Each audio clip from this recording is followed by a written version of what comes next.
Hi എല്ലാ കൂട്ടുകാർക്കും സന വ്ളോഗ്സിന്റെ പുതിയൊരു വീഡിയോയിലേക്ക് സ്വാഗതം. റീസെന്റ് നമ്മൾ ഗ്രാൻഡ് വിറ്റാരയുടെ കുറച്ചധികം വീഡിയോ ചെയ്തപ്പോൾ കുറച്ചധികം ആളുകൾ അതിന് താഴെ കമന്റ് ചെയ്യാറുണ്ട്, എന്തുകൊണ്ട് വിക്ടോറിയസ് കൺസിഡർ ചെയ്യുന്നില്ല, വിക്ടോറിയസിന്റെ വീഡിയോ ചെയ്യുന്നില്ല എന്ന്. അങ്ങനെ പ്രത്യേകിച്ച് റീസൺ ഒന്നുമില്ല വിക്ടോറിയസിന്റെ വീഡിയോ ചെയ്യാണ്ടിരിക്കാനായിട്ട്. കാരണം എനിക്ക് കുറച്ചും കൂടി പേഴ്സണലി ഇഷ്ടപ്പെട്ട ഒരു വണ്ടി നമ്മളുടെ ഗ്രാൻഡ് വിറ്റാരയാണ്. അപ്പോൾ ഇത് വിക്ടോറിയസിന്റെ VXi വേരിയന്റ് ആണ്. വിക്ടോറിയസിൽ ഏറ്റവും കൂടുതൽ ഇറങ്ങുന്ന, ഏറ്റവും കൂടുതൽ ബുക്കിംഗ് ഉള്ള ഒരു വേരിയന്റ് VXi വേരിയന്റ് ആണ്. ഇപ്പോൾ ഓട്ടോമാറ്റിക് നോക്കുന്നവർക്ക് VXi എടുക്കാണ്ട് വേറെ ഓപ്ഷൻസ് ഒന്നുമില്ല. കാര്യം ബേസ് LXi വേരിയന്റിൽ മാനുവൽ മാത്രമേ വരുന്നുള്ളൂ. അപ്പോൾ മാനുവൽ നോക്കുന്നവർ LXi വേരിയന്റ് കൺസിഡർ ചെയ്യുക. അതല്ല ഓട്ടോമാറ്റിക് ആണെങ്കിൽ VXi അല്ലെങ്കിൽ അതിന് മുകളിലേക്കുള്ള ഏത് വേരിയന്റ് നിങ്ങൾക്ക് കൺസിഡർ ചെയ്യാം. അപ്പോൾ ഈ വേരിയന്റിൽ എന്തെല്ലാം ഫീച്ചേഴ്സ് ആണ് കൊടുത്തിരിക്കുന്നത്, എത്രയാണ് ഇതിന്റെ updated on road price, detailed ആയിട്ട് ചെക്ക് ചെയ്ത് നോക്കാം.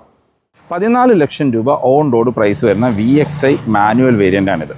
ഇപ്പോൾ വിക്ടോറിയസിൽ മാനുവൽ നോക്കുന്നവർക്ക് വേണമെങ്കിൽ LXiയും കൺസിഡർ ചെയ്യാം. കാരണം LXi and VXi exact similar ലുക്കാണ്. ഇപ്പോൾ നിങ്ങൾ LXi എടുത്തിട്ട് കുറച്ച് ആക്സസറീസ് ആഡ് ഓൺ ചെയ്യുകയാണെങ്കിൽ എക്സ്റ്റീരിയറിൽ നിന്ന് നിങ്ങൾക്ക് VXiയുടെ ലുക്കിലേക്ക് കൊണ്ടുവരാനായിട്ട് പറ്റും. ഇപ്പോൾ 14 ലക്ഷം രൂപ ബഡ്ജറ്റിൽ വിക്ടോറിയസ് കൺസിഡർ ചെയ്യണമെന്ന് ചോദിച്ചു കഴിഞ്ഞാൽ, നിങ്ങൾക്ക് ഈ ഒരു ഡിസൈൻ ഇഷ്ടമാണ്, മാരുതിയിൽ നിന്നുള്ളൊരു പ്രീമിയം ലുക്കിംഗ് വാഹനം നിങ്ങൾ നോക്കുന്നുണ്ട് എങ്കിൽ തീർച്ചയായിട്ടും നിങ്ങൾക്ക് വിക്ടോറിയസിൻ്റെ ഈ VXi വേരിയൻറ്റ് കൺസിഡർ ചെയ്യാം. കാരണം മറ്റ് പല മാനുഫാക്ചേഴ്സിൻ്റെയും ബേസ് വേരിയൻറ്റിൻ്റെ പ്രൈസാണ് വിക്ടോറിയസിൻ്റെ ഈ സെക്കൻഡ് വേരിയൻറ്റിന് മാരുതി കൊടുത്തിട്ടുള്ളൂ. ഇനി ഈ വേരിയൻറ്റിൻ്റെ മറ്റ് ഫീച്ചേഴ്സ് നോക്കുകയാണെങ്കിൽ, ഫ്രണ്ടിൽ നമുക്ക് ആ ഒരു ക്രോം സ്ട്രിപ്പ് കാര്യങ്ങൾ കാണാം. അത് DRL പോലെ തോന്നിക്കുന്നതിൻ്റെ ഭാഗമായിട്ട് കൊടുത്തതാണ്. അത് ഒരു ഗ്ലോസി ബ്ലാക്ക് ഫിനിഷിനകത്താണ് കൊടുത്തിരിക്കുന്നത്. നമുക്ക് ഹെഡ്ലൈറ്റിലേക്ക് വന്നു കഴിഞ്ഞാൽ പ്രൊജക്റ്റഡ് ഹെഡ്ലൈറ്റാണ് കൊടുത്തിരിക്കുന്നത്. High beam low beam integrate ചെയ്തിരിക്കുന്നു. ഹാലജൻ ആണ്.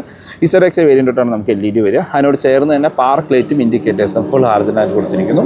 ഇപ്പോൾ പലരും വിക്ടോറിയസൊക്കെ എടുത്തിട്ട് ഹെഡ്ലൈറ്റ് ചേഞ്ച് ചെയ്യാറുണ്ട്, പാർക്ക് ലൈറ്റ് LED ആക്കാറുണ്ട്. അങ്ങനെയൊക്കെ ചെയ്ത് കഴിഞ്ഞാൽ വേറൊരു ലുക്കിലേക്ക് മാറും. ഇപ്പോൾ ZXi ഓൺവേർഡ്സ് നമുക്കിവിടെ DRL കാര്യങ്ങൾ കാണാം. ഫോഗ് ലൈറ്റ് കാര്യങ്ങളൊന്നും തന്നെ വരുന്നില്ല. ഫോഗ് ലൈറ്റ് നിങ്ങൾക്ക് ഷോറൂമിൽ നിന്ന് പുറത്തുനിന്ന് ആക്സസ് ആയിട്ട് ചെയ്യാം. ഷോറൂമിൽ ചെയ്യുകയാണെങ്കിൽ ഏകദേശം 6000 രൂപയുടെ അടുത്താണ് അതിന് കോസ്റ്റ് വരിക. ഈ പോർഷൻസ് എല്ലാം നമുക്കൊരു മാറ്റ് ബ്ലാക്ക് ഫിനിഷ് കൊടുത്തിരിക്കുന്നു. ഫ്രണ്ടിൽ നമുക്ക് ആ സിൽവർ ഫിനിഷ് സ്കിഡ് പ്ലേറ്റ് കാണാം. 210 mm ആണ് ഗ്രൗണ്ട് ക്ലിയറൻസ് വരുന്നത്. വേറെ ഫ്രണ്ടിലേക്ക് പാർക്കിംഗ് സെൻസേഴ്സോ കാര്യങ്ങളോ ഒന്നും തന്നെ ഉൾപ്പെടുത്തിയിട്ടില്ല. ഇപ്പോൾ എന്നോട് പേഴ്സണലി ചോദിക്കുകയാണെങ്കിൽ വിക്ടോറിയസിനേക്കാളും എനിക്ക് കുറച്ചും കൂടി ഇഷ്ടമുള്ള ഒരു ഫ്രണ്ട് പ്രൊഫൈല് നമ്മുടെ ഗ്രാൻഡ് വിറ്റാരയുടെയാണ്. വശങ്ങളിലേക്ക് വന്നു കഴിഞ്ഞാൽ സെക്കൻഡ് വേരിയൻറ്റിലും അലോയ്സ് കാര്യങ്ങളൊന്നും തന്നെ കൊടുത്തിട്ടില്ല. പക്ഷേ ടയർ സൈസ് സിമിലർ ആയിട്ട് കൊടുത്തിരിക്കുന്നു. അതായത് ബേസ് വേരിയൻ്റ് തൊട്ട് ടോപ്പ് എൻഡിൻ്റെ വരെ സെയിം ടയർ സൈസാണ് വരുന്നത്. നമുക്ക് 215/60R17 ആണ് ടയർ സൈസ്. അപ്പോൾ നിങ്ങൾക്ക് ഇതിനകത്തേക്ക് വിക്ടോറിയസിൻ്റെയോ ഗ്രാൻഡ് വിറ്റാരയുടെയോ നിങ്ങൾക്ക് ഇഷ്ടപ്പെട്ട അലോയ്സ് ഷോറൂമിൽ നിന്ന് ആക്സസറി ആയിട്ട് ചെയ്യാനായിട്ട് പറ്റും. ഒരു വീൽ കപ്പുകൾ കൊടുത്തിരിക്കുന്നു. നമുക്ക് സുസുക്കിയുടെ ലോഗോ കാണാം. അത് നോർമൽ മാരുതി സ്റ്റൈൽ വീൽ കപ്പുകളാണ്. ഫ്രണ്ടിലും ബാക്കിലും ഡിസ്ക് ബ്രേക്കുകളാണ് കൊടുത്തിരിക്കുന്നത്. വശങ്ങളിൽ നമുക്ക് ബ്ലാക്ക് ക്ലാഡിങ് പോകുന്നത് കാണാം. ഇതാണ് വശങ്ങളിൽ നിന്നുള്ളൊരു ലുക്ക്. ഇപ്പോൾ വശങ്ങളിൽ നിന്നൊക്കെ നോക്കുകയാണെങ്കിൽ ഇതാരും ഒരു സെക്കൻഡ് വേരിയൻ്റ് ആണെന്നും പറയില്ല. ഒരു അലോയ്സും കൂടി നമുക്ക് ആഡ് ഓൺ ചെയ്യുകയാണെങ്കിൽ നമുക്കൊരു മിഡ് വേരിയൻറ്റിൻ്റെ ലുക്കിലേക്കൊക്കെ അല്ലെങ്കിൽ ZXi വേരിയൻ്റെ ലുക്കിലേക്കൊക്കെ കൊണ്ടുവരാനായിട്ട് പറ്റും. ഇപ്പോൾ സെഗ്മെൻറ്റിൽ തന്നെ അത്യാവശ്യം വീൽ ബേസ് ഉള്ളൊരു വാഹനമാണ്. 2600 mm ആണ് നമുക്ക് വിക്ടോറിയസിന് വീൽ ബേസ് കൊടുത്തിരിക്കുന്നത്.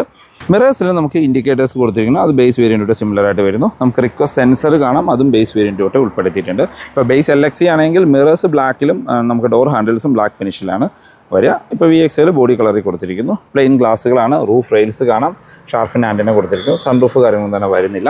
നമ്മുടെ B പില്ലർ ബോഡി കളറിലാണ് കൊടുത്തിരിക്കുന്നത്. C പില്ലർ മാറ്റ് ബ്ലാക്ക് ഫിനിഷിൽ കൊടുത്തിരിക്കുന്നു. ബാക്കിലേക്ക് വരുമ്പോൾ ഇവിടെ ഒരു ക്വാർട്ടർ ഗ്ലാസ് കാണാം. ആ ഒരു പോർഷനിൽ നമുക്കൊരു മാറ്റ് ബ്ലാക്ക് ഫിനിഷിലാണ് കൊടുത്തിരിക്കുന്നത്. അപ്പോൾ ഇതാണ് വശങ്ങളിൽ നിന്നുള്ളൊരു ലുക്ക്. വിക്ടോറിയസ് എടുത്താൽ നിങ്ങൾ ആക്സസറി ആയിട്ട് അലോയ്സ് ചെയ്യണം എന്ന് തന്നെയാണ് എൻ്റെ ഒരു പേഴ്സണൽ സജഷൻ. ബാക്കിലേക്ക് വന്നു കഴിഞ്ഞാൽ നമുക്ക് കണക്റ്റഡ് ടൈലൈറ്റ് കാണാം. ഈ കണക്റ്റഡ് ടൈലൈറ്റ് നമുക്ക് സ്റ്റാർട്ട് ചെയ്യുന്ന വേരിയൻറ്റ് ഈ VXi വേരിയൻ്റ് ആണ്. മറ്റെല്ലാ ലുക്കും നമ്മളുടെ ബേസ് LXi വേരിയൻറ്റിന് സിമിലർ ആയിട്ട് കൊടുത്തിരിക്കുന്നു. ബേസ് വേരിയൻറ്റിൽ നമുക്ക് റിവേഴ്സ് ക്യാമറ വരുന്നില്ല. നമുക്ക് VXiയിൽ ഒരു റിവേഴ്സ് ക്യാമറയും കാണാം. മറ്റ് ഫീച്ചേഴ്സ് നോക്കുകയാണെങ്കിൽ നമുക്ക് ഡിസൈൻ തന്നെ സ്പോയിലർ പോലെ തോന്നിക്കുന്ന രീതിയിലാണ്. ഹൈമൗണ്ട് സ്റ്റോപ്പ് ലാമ്പ് കാണാം. ബാക്കിൽ ഡീഫോഗറുള്ള ഗ്ലാസ്സുകൾ കൊടുത്തിരിക്കുന്നു. വൈപ്പർ ഉൾപ്പെടുത്തിയിട്ടില്ല. വിക്ടോറിയസ് ഒന്നും ബാഡ്ജിങ് ആണ്. വേറെ വേരിയൻറ്റിൻ്റെ ബാഡ്ജിങ് ഒന്നുമില്ല. വിക്ടോറിയസ് എല്ലാം നമുക്ക് സ്മാർട്ട് ഹൈബ്രിഡ് ആയിട്ടാണ് ലഭിക്കുന്നത്. പിന്നെ നമുക്ക് ബാക്കിൽ ഇവിടെ താഴെയായിട്ട് സ്കിഡ് പ്ലേറ്റ് പോലെ തോന്നിക്കുന്ന ഭാഗം കൊടുത്തിരിക്കുന്നു. റിവേഴ്സ് ലൈറ്റ് താഴെയാണ് മൗണ്ട് ചെയ്തിരിക്കുന്നത്. നമുക്ക് 4 പാർക്കിംഗ് സെൻസേഴ്സും വരുന്നുണ്ട്. ഈ കോർണർ ചേർന്ന് ഇവിടെയായിട്ടാണ് നമുക്ക് ഇൻഡിക്കേറ്റേഴ്സ് ഫങ്ഷൻ ചെയ്യുക. ഇനി നമുക്ക് ബൂട്ടൊന്ന് ഓപ്പൺ ചെയ്ത് നോക്കാം. മാഗ്നറ്റിക് ബൂട്ട് ഓപ്പണിംഗ് ആണ് കൊടുത്തിരിക്കുന്നത്. ഇപ്പോൾ ബൂട്ട് സ്പേസ് നോക്കുകയാണെങ്കിൽ 440 ലിറ്റർ അതായത് 439 ലിറ്ററാണ് എക്സാക്ട് ബൂട്ട് സ്പേസ് വരുന്നത്. അതിപ്പോൾ സി എൻ ജിയിലും under body C N G വരുന്നത് കൊണ്ട് സി എൻ ജിയിലും 320 ലിറ്റർ ബൂട്ട് സ്പേസ് വരുന്നുണ്ട്. അതായത് വിക്ടോറിയസിൻ്റെ സി എൻ ജി എടുത്താലും ബൂട്ട് സ്പേസിൽ പ്രശ്നങ്ങളൊന്നും തന്നെ വരുന്നില്ല. നമുക്ക് പാഴ്സൽ ട്രേ ഇതിനകത്ത് കൊടുത്തിരിക്കുന്നു. 60/40 സ്പ്ലിറ്റ് സീറ്റ് കാണാനായിട്ട് പറ്റും. 3 പേർക്കുള്ള അഡ്ജസ്റ്റബിൾ ഹെഡ് റെസ്റ്റ് കാര്യങ്ങൾ കൊടുത്തിരിക്കുന്നു. ബാക്കിലേക്ക് ഒരു ഹുക്ക് കാര്യങ്ങളാണ് വരുന്നത്. ഇവിടെ 12 വോട്ടിൻ്റെ ചാർജിംഗ് പോർട്ട് കൊടുത്തിരിക്കുന്നു. ഒരു ലൈറ്റ് കാര്യങ്ങളും വരുന്നുണ്ട്. സ്പെയർ വീല് വിക്ടോറിയസിൽ ഉൾപ്പെടുത്തിയിട്ടില്ല. അതിപ്പോൾ ഒരു വേരിയൻറ്റിലും വിക്ടോറിയസിൽ വരുന്നില്ല. നമ്മൾ റീസെൻ്റ്ലി റിവ്യൂ ചെയ്ത സെൽറ്റോസിലൊക്കെ ബേസ് വേരിയൻ്റ് തൊട്ട് സ്പെയർ വീല് ഉൾപ്പെടുത്തിയിട്ടുണ്ട്. എന്തോ വിക്ടോറിയസിലും ഗ്രാൻഡ് വിറ്റാറിലൊന്നും മാരുതി സ്പെയർ വീല് ഒഴിവാക്കുകയാണ് ചെയ്തിരിക്കുന്നത്. അപ്പോൾ സ്പെയർ വീല് നിങ്ങൾ ആക്സസറൈഡ് ചെയ്യണമെങ്കിൽ നിങ്ങൾക്ക് ആ സ്പെയർ വീലിൻ്റെ കിറ്റിന് മാത്രം ഏകദേശം 6000 രൂപ 7000 രൂപ കോസ്റ്റ് വരുന്നുണ്ട്. പിന്നെ വീല് നമ്മൾ പുറത്തുനിന്ന് അല്ലെ ടയർ ആൻഡ് അതിൻ്റെ റിമ്മും കൂടി നമ്മൾ പുറത്തുനിന്ന് വാങ്ങേണ്ടതായിട്ട് വരും. ഇനി ഇൻറ്റീരിയറിലേക്ക് നോക്കാം. നമ്മൾ ആദ്യം പറഞ്ഞ പോലെ റിക്വസ്റ്റ് സെൻസർ ഉൾപ്പെടുത്തിയിട്ടുണ്ട്. ഇൻറ്റീരിയറിലേക്ക് നോക്കുകയാണെങ്കിൽ നമുക്കൊരു ഡിവൽ ടോൺ കളറിലാണ് ഇൻറ്റീരിയർ വരുന്നത്. ഒരു ബ്ലാക്ക് ആൻഡ് വൈറ്റ് കോമ്പിനേഷൻ എന്ന് പറയാം. ഡോർ പാഡിലേക്ക് വന്നാലും നമുക്ക് ആ ഒരു ഡിവൽ ടോൺ കളർ കാണാം. ഇവിടെയെല്ലാം നമുക്ക് സോഫ്റ്റ് ഫാബ്രിക്സ് കൊടുത്തിട്ടുണ്ട്. 4 door power window control, driver സൈഡിലെ window 1 touch up and down, mirror control ചെയ്യാൻ ഫോൾഡ് ചെയ്യാനുള്ള ഓപ്ഷൻ വരുന്നുണ്ട്. ഈ പോർഷൻസ് എല്ലാം നമുക്കൊരു ഗ്ലോസി ബ്ലാക്ക് ഫിനിഷാണ് വരുന്നത്. ഡോർ ഹാൻഡിൽസ് ക്രോം ഫിനിഷ് കൊടുത്തിരിക്കുന്നു. നമുക്ക് സ്പീക്കർ ഗില്ല് കാണാം, ട്യൂട്ടർ ഗില്ല് കാണാം. ട്യൂട്ടേഴ്സ് വരുന്നില്ല. ഡ്രൈവർ സീറ്റ് നമുക്ക് മാനുവലി ഹൈറ്റ് അഡ്ജസ്റ്റ് ചെയ്യാനുള്ള ഓപ്ഷൻ വരുന്നുണ്ട്. നല്ല കംഫർട്ടായിട്ട് ഇരിക്കാൻ പറ്റുന്ന വലിപ്പമുള്ള വലിയ സീറ്റുകൾ തന്നെയാണ് കൊടുത്തിരിക്കുന്നത്. ഇതിപ്പോൾ മാനുവൽ വേരിയൻ്റ് ആണ്, എന്നാലും ഡെഡിക്കേറ്റഡ് ഡെഡ് പെഡൽ കാണാം. നമുക്കൊരു ട്രാക്ഷൻ കൺട്രോൾ കൊടുത്തിരിക്കുന്നു. ഐഡിയൽ സ്റ്റോപ്പ് സ്റ്റാർട്ട്, പിന്നെ പുഷ് ബട്ടൺ സ്റ്റാർട്ടിൻ്റെ ഓപ്ഷനും കാണാനായിട്ട് പറ്റും. ഇവിടെ നമുക്ക് ഹെഡ്ലൈറ്റ് ലെവൽ അഡ്ജസ്റ്റ് ചെയ്യുന്ന ഓപ്ഷൻ. താഴേക്ക് വന്നു കഴിഞ്ഞാൽ നമുക്ക് ഹുഡ് ഓപ്പൺ ചെയ്യാനും ഫ്യൂൽ ഹുഡ് ഓപ്പൺ ചെയ്യാനും ഇവിടെ താഴെയായിട്ടാണ് വരുന്നത്. ഇൻറ്റീരിയറിലേക്ക് വന്നു കഴിഞ്ഞാൽ LXi ആൻഡ് VXi ഇൻറ്റീരിയറിലെ ലുക്കും ലേഔട്ടും എക്സാക്ട് സിമിലർ ആയിട്ട് കൊടുത്തിരിക്കുന്നു. ഫീച്ചേഴ്സ് മാത്രമാണ് നമുക്ക് അഡീഷണലി വരുന്നത്. ഇപ്പോൾ ഗ്രാൻഡ് വിറ്റാരയായിട്ട് കമ്പയർ ചെയ്യുകയാണെങ്കിൽ എനിക്ക് കുറച്ചും കൂടിയും ഇഷ്ടപ്പെട്ട ഇൻറ്റീരിയർ വിക്ടോറിയസിൻ്റെയാണ്. കുറച്ചും കൂടിയും ഒരു കാണാൻ ഭംഗിയുള്ളൊരു ഇൻറ്റീരിയർ വിക്ടോറിയസിൻ്റെ ആണെന്ന് പറയാം. അതിൽ എടുത്തു പറയേണ്ട കാര്യം ഈ പുതിയ സ്റ്റിയറിംഗ് വീലാണ്. മറ്റ് സ്റ്റിയറിംഗ് വീൽ മാരുതിയുടെ എല്ലാ വാഹനങ്ങളും നമ്മൾ കണ്ടു പറഞ്ഞ സ്റ്റിയറിംഗ് ആണ്. ഇതൊരു ബ്രാൻഡ് ന്യൂ സ്റ്റിയറിംഗ് വീൽ എന്ന് പറയാം. അതൊരു ഗ്ലോസി ബ്ലാക്ക് ഫിനിഷൊക്കെ ആയിട്ട് ടിൽറ്റ് ആൻഡ് ടെലസ്കോപ്പിക് ഓപ്ഷനോട് കൂടിയാണ് നമുക്ക് ഈ VXi വേരിയൻറ്റിൽ കൊടുത്തിരിക്കുന്നത്. നമുക്ക് ഇടതുവശത്തായിട്ട് മ്യൂസിക് ആൻഡ് ഫോൺ കൺട്രോൾസും വലതുവശത്ത് ക്രൂസ് കൺട്രോളിൻ്റെ ഓപ്ഷൻസും വരുന്നുണ്ട്. ഈ ക്രൂസ് കൺട്രോൾ നമുക്ക് സ്റ്റാർട്ട് ചെയ്യുന്നതും ഈ VXi വേരിയൻറ്റ് തൊട്ടാണ്. ഇടതുവശത്തായിട്ട് വൈപ്പറിൻ്റെ കൺട്രോൾസും വലതുവശത്ത് ഹെഡ്ലൈറ്റിൻ്റെ കൺട്രോൾസും കാണാം. ഓട്ടോ ഹെഡ്ലൈറ്റ്, ഓട്ടോ വൈപ്പേഴ്സ് ഒന്നും ഈ വേരിയൻറ്റിൽ ഉൾപ്പെടുത്തിയിട്ടില്ല. ഇൻസ്ട്രുമെന്റ് ക്ലസ്റ്ററിലേക്ക് വന്നാൽ നമ്മുടെ ഗ്രാൻഡ് വിറ്റാറിലൊക്കെ കണ്ട സെയിം ക്ലസ്റ്റർ യൂണിറ്റ് തന്നെയാണ്. സ്പീഡോമീറ്റർ, ആർപിഎം അനലോഗായിട്ട് കൊടുത്തിരിക്കുന്നു. അടുത്തൊരു ഇൻഫർമേഷൻ ഡിസ്പ്ലേ. അതിനകത്ത് അത്യാവശ്യം വേണ്ട ഇൻഫർമേഷൻസ് അറിയാം. ഇപ്പോൾ നിങ്ങൾക്ക് ലോ പ്രഷറിൻ്റെ ഒരു വാർണിംഗ് കാണാനായിട്ട് പറ്റും. നമ്മുടെ ലെഫ്റ്റ് സൈഡിലെ ബാക്ക് ടയറിൽ ലോ പ്രഷറാണ്. ആ ഒരു ഇൻഡിക്കേഷൻ കറക്റ്റായിട്ട് നമുക്ക് ലഭിക്കുന്നുണ്ട്. പിന്നെ ഔട്ട്സൈഡ് ടെമ്പറേച്ചർ, ടൈം കാര്യങ്ങളുള്ള, പിന്നെ average fuel distance to empty, അങ്ങനെ ബേസിക് ആയിട്ടുള്ള കാര്യങ്ങളെല്ലാമാണ് ഇതിനകത്ത് കൊടുത്തിരിക്കുന്നത്. ഇത് കൺട്രോൾ ചെയ്യാനുള്ള ബട്ടണുകൾ ഇപ്പോഴും ഇതിനകത്തുള്ള നീഡിലെസ് ആയിട്ടാണ് വരുന്നത്. ഈ ZXi വേരിയൻ്റ് തൊട്ട് അത് നമുക്ക് സ്റ്റിയറിംഗ് വീലിലേക്ക് വരും. അപ്പോൾ നമുക്കൊരു ഫുള്ളി ഡിജിറ്റൽ ആയിട്ടുള്ള ക്ലസ്റ്റർ യൂണിറ്റിലേക്ക് അത് മാറുന്നുണ്ട്. ഇപ്പോൾ സെൻറ്ററിലേക്ക് വന്നു കഴിഞ്ഞാൽ നമ്മൾ മാരുതിയുടെ എല്ലാ വാഹനങ്ങളിലും കണ്ടുവന്നിരുന്ന ഒരു സ്മാർട്ട് പ്ലേ പ്രോ മ്യൂസിക് സിസ്റ്റമാണ്. വിക്ടോറിയസിലേക്ക് വന്നപ്പോൾ AC കൺട്രോൾസും കൂടി അതിനകത്തേക്ക് വന്നു എന്നുള്ളതാണ് വ്യത്യാസം. നമുക്കിപ്പോൾ VXi വേരിയൻറ്റ് തൊട്ട് നമുക്ക് LXi ബേസ് വേരിയൻറ്റ് തൊട്ടേ നമുക്ക് ഓട്ടോമാറ്റിക് ക്ലൈമറ്റ് കൺട്രോളാണ് കൊടുത്തിരിക്കുന്നത്. അതിനകത്ത് അത്യാവശ്യം ഫീച്ചേഴ്സ് കാര്യങ്ങൾ ഉൾപ്പെടുത്തിയിട്ടുണ്ട്. Average speed, fuel economy, energy flow, നമ്മുടെ ബാറ്ററിയുടെ ചാർജിങ്, പിന്നെ അതുപോലെ തന്നെ TPMS. അതിനകത്ത് നിങ്ങൾക്ക് കറക്റ്റായിട്ട് അറിയാം ലെഫ്റ്റ് സൈഡിലെ ഈ ഒരു ടയറിൽ കുറവാണെന്നുള്ളത്, പ്രഷർ, അങ്ങനത്തെ ബേസിക് ആയിട്ടുള്ള എല്ലാ ഇൻഫർമേഷൻസും അതിനകത്ത് കൊടുത്തിട്ടുണ്ട്. 4 സ്പീക്കറാണ് ഇതിനകത്ത് വരുന്നത്. ട്യൂട്ടേഴ്സ് ഒന്നും VXi വേരിയൻറ്റിൽ വരുന്നില്ല. അത്യാവശ്യം ക്ലാരിറ്റിയുള്ള മ്യൂസിക് സിസ്റ്റം എന്ന് പറയാം. അതുപോലെ തന്നെ ഒരു ഡീസൻറ്റ് ക്ലാരിറ്റി ആയിട്ടുള്ള റിവേഴ്സ് ക്യാമറയും ഇതിനകത്ത് ഉൾപ്പെടുത്തിയിട്ടുണ്ട്. അഡാപ്റ്റീവ് ഗൈഡ് ലൈൻസ് ഒന്നുമില്ല, നോർമൽ ഗൈഡ് ലൈൻസ് ആണ്. അതിൻ്റെ പാർക്കിംഗ് സെൻസേഴ്സ് ഇവിടെ ഫംഗ്ഷൻ ചെയ്യുന്നത് കാണാം. അതിന് താഴേക്ക് വന്നു കഴിഞ്ഞാൽ ഈ പോർഷൻസിലെല്ലാം നമുക്കൊരു ഗ്ലോസി ബ്ലാക്ക് ഫിനിഷാണ് കൊടുത്തിരിക്കുന്നത്. ഇവിടെ നമുക്കൊരു സിൽവർ ടച്ച് കൊടുത്തിരിക്കുന്നു. ഇവിടെ ഒരു വൈറ്റ് ഫിനിഷ് വരുന്നുണ്ട്. അപ്പോൾ ഒരു 2 ടോൺ അല്ലെങ്കിൽ 3 ടോൺ കളർന്ന് വേണമെങ്കിൽ പറയാം. താഴേക്ക് വന്നു കഴിഞ്ഞാൽ ഓട്ടോമാറ്റിക് ക്ലൈമറ്റ് കൺട്രോളാണ്. ഈ പോർഷൻസ് എല്ലാം നമുക്ക് ഗ്ലോസി ബ്ലാക്ക് ഫിനിഷ് കൊടുത്തിരിക്കുന്നു. പിന്നെ ഈ ഒരു കൺസോളിന്, അതായത് മീഡിയ റിലേറ്റഡ് ആയിട്ട് ഫിസിക്കൽ ബട്ടണുകളൊന്നും കൊടുത്തിട്ടില്ല. നമുക്ക് ആകെ ഒരു വോളിയം റോക്കർ മാത്രമാണ് അതിനകത്ത് അഡീഷണലി വരുന്നത്. താഴേക്ക് വന്നു കഴിഞ്ഞാൽ ഇവിടെയെല്ലാം നമുക്ക് സ്റ്റോറേജ് സ്പേസ് ആണ്. ഇവിടെ നമുക്കൊരു 12 വോട്ടിൻ്റെ ചാർജിംഗ് പോർട്ട് കൊടുത്തിരിക്കുന്നു. ഒരു USB കണക്ട് ചെയ്യാനുള്ള ഒരു ഓപ്ഷൻ വരുന്നുണ്ട്. ഇവിടെയെല്ലാം സ്റ്റോറേജ് സ്പേസ് കൊടുത്തിരിക്കുന്നു. മാനുവൽ ഗിയർ ലിവർ കാണാം, പക്ഷേ അതൊരു ബ്ലാക്ക് ഫിനിഷുള്ള ഗിയർ ലിവറാണ് വരുന്നത്. മാനുവൽ ഹാൻഡ് ബ്രേക്ക് ആണ്. ഇതിൻ്റെ ഓട്ടോമാറ്റിക് വേരിയൻറ്റ് തൊട്ട് നമുക്ക് ഓട്ടോ ഹാൻഡ് ബ്രേക്ക് ആണ്, ഓട്ടോ ഹോൾഡിൻ്റെ ഫീച്ചർ അവൈലബിൾ ആണ്. അതും സ്ട്രോങ് ഹൈബ്രിഡിൽ കൊടുത്തിട്ടില്ല, സ്മാർട്ട് ഹൈബ്രിഡിൽ മാത്രമാണ്. ഇത് കീ ലോക്ക് ആൻഡ് അൺലോക്ക് ഓപ്ഷനോട് നോർമൽ കീ കൊടുത്തിരിക്കുന്നു. സെൻറ്റർ ആംറസ്റ്റ് കാണാം. അതിനകത്ത് സോഫ്റ്റ് ടച്ച് ആണ് കൊടുത്തിരിക്കുന്നത്. അകത്ത് അത്യാവശ്യം ഡീപ്പായിട്ടുള്ള സ്റ്റോറേജ് സ്പേസും വരുന്നുണ്ട്. സീറ്റ് ബെൽറ്റ് ഹൈറ്റ് അഡ്ജസ്റ്റ് ചെയ്യാനുള്ള ഓപ്ഷൻ കാണാം. നല്ല കംഫർട്ടായിട്ടിരിക്കാൻ പറ്റുന്ന വലിപ്പമുള്ള വലിയ സീറ്റുകളാണ്. സ്പ്രിംഗ് ആയിട്ടുള്ള ഗ്രാബ് ഹാൻഡിൽ, കോ ഡ്രൈവർ സൈഡിൽ സൺവൈസസ് വിത്ത് മിറർ ആൻഡ് ആണ്. ലൈറ്റ് കാര്യങ്ങളൊന്നും ഉൾപ്പെടുത്തിയിട്ടില്ല. നമുക്ക് സെൻട്രലിൽ റീഡിംഗ് ലൈറ്റുകൾ ഹാലജനായിട്ട് കൊടുത്തിരിക്കുന്നു. മാനുവൽ ഡിമ്മിങ്ങൾ IR/VMs ആണ്. ഡ്രൈവർ സൈഡിൽ സൺവൈസസ് വിത്ത് മിറർ കാര്യങ്ങൾ വരുന്നുണ്ട്. ഗ്ലോ ബോക്സ് നോക്കുകയാണെങ്കിൽ ഡീസൻറ്റ് സൈസ് ആയിട്ടുള്ള ഗ്ലോ ബോക്സ് ആണ്. കൂൾഡ് ലൈറ്റ് ഫീച്ചർ കാര്യങ്ങളൊന്നും തന്നെ ഇതിനകത്ത് ഉൾപ്പെടുത്തിയിട്ടില്ല. അപ്പോൾ ഇതാണ് വിക്ടോറിയസിൻ്റെ ഇൻറ്റീരിയർ. നമ്മൾ ആദ്യം പറഞ്ഞ പോലെ ഇൻറ്റീരിയറുടെ ലേഔട്ടും ഡിസൈനും ഗ്രാൻഡ് വിറ്റാറേനേക്കാളും എനിക്ക് കുറച്ചും കൂടി പേഴ്സണലി ഇഷ്ടപ്പെട്ടത് വിക്ടോറിയസിൻ്റെയാണ്.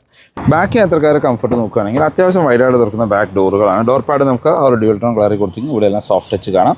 ഇവിടെ ഒരു നമുക്കൊരു ഗ്ലോസി ബ്ലാക്ക് ഫിനിഷ് കൊടുത്തിരിക്കുന്നു. സ്പീക്കർ ഗ്രില്ല് കാണാം. പവർ വിൻഡോൻ്റെ കൺട്രോൾസ് കൊടുത്തിരിക്കുന്നു. ബാക്കിലേക്ക് നമുക്ക് AC വെൻസ് ഉൾപ്പെടുത്തിയിട്ടുണ്ട്. 2 ടൈപ്പ് C ചാർജിങ് പോർട്ടുകളും കാണാം. സീറ്റിൻ്റെ ബാക്കിലുള്ള സീറ്റ് പോക്കറ്റ്സ് കാര്യങ്ങൾ വരുന്നുണ്ട്.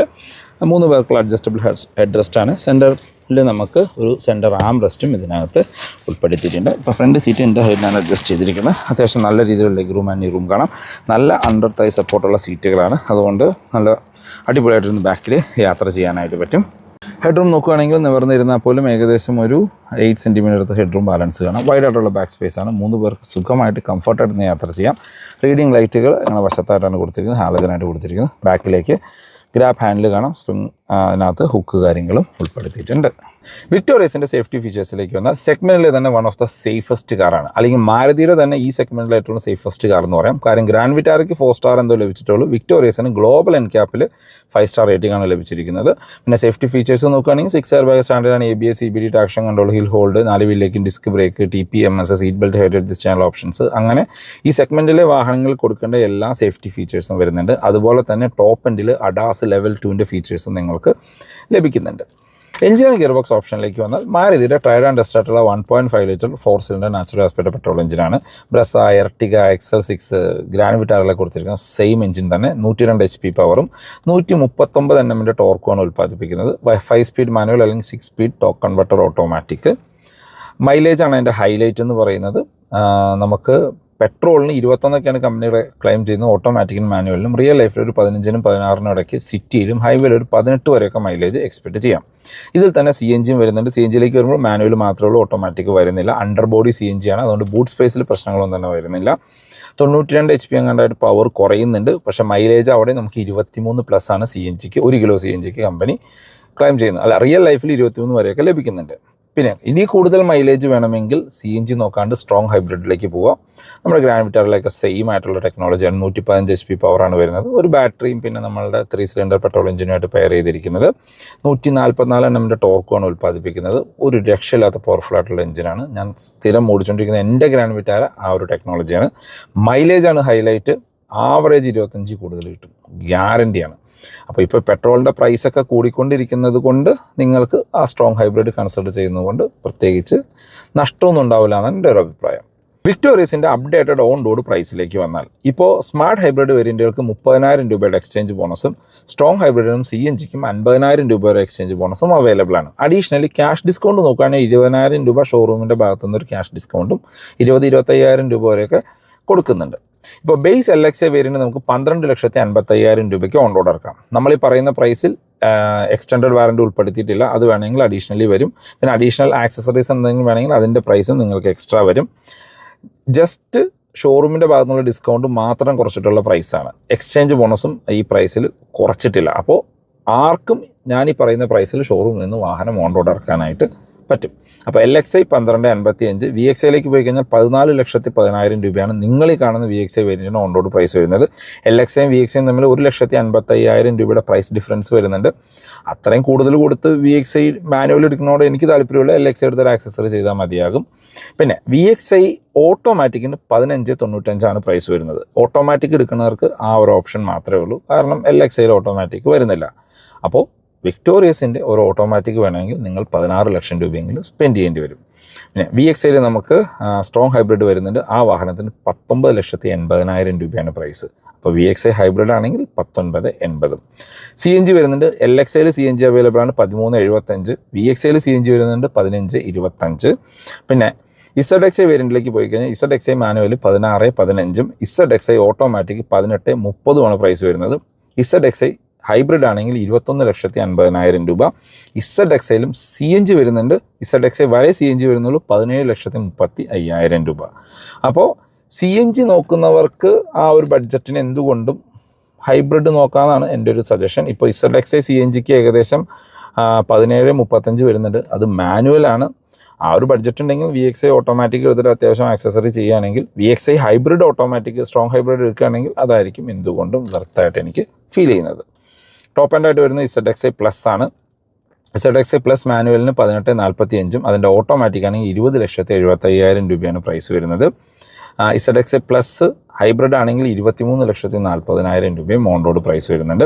ഇതിനകത്ത് നമുക്ക് സൺറൂഫ് ഉള്ള വേരിയൻറ്റുകൾക്ക് അഡീഷണലി ചെറിയൊരു പ്രൈസും കൂടിയും വരുന്നുണ്ട്. 80,000 രൂപയുടെ അടുത്ത് കൂടുതലും വരുന്നുണ്ട്. അപ്പോൾ ഇതാണ് വിക്ടോറിയസിൻ്റെ പ്രൈസ്. ഈ പ്രൈസ് റേഞ്ചിലെ വാഹനങ്ങൾ നോക്കുകയാണെങ്കിൽ LXi, VXi, ZXi കൺസിഡർ ചെയ്യാൻ പറ്റുന്ന ബെസ്റ്റ് വേരിയൻ്റ് ആണ്. അതല്ല നിങ്ങൾക്ക് ഗ്രാൻഡ് വിറ്റാര മതിയെങ്കിൽ ഇതിനേക്കാളും കുറച്ചും കൂടി ഡിസ്കൗണ്ടിൽ ലഭിക്കും. ഇപ്പോൾ റീസെൻ്റ്ലി ഗ്രാൻഡ് വിറ്റാരയ്ക്ക് 2 ലക്ഷം രൂപ വരെയൊക്കെ ഓഫറും പറഞ്ഞിരുന്നു സ്ട്രോങ് ഹൈബ്രിഡ് വാഹനങ്ങൾക്ക്.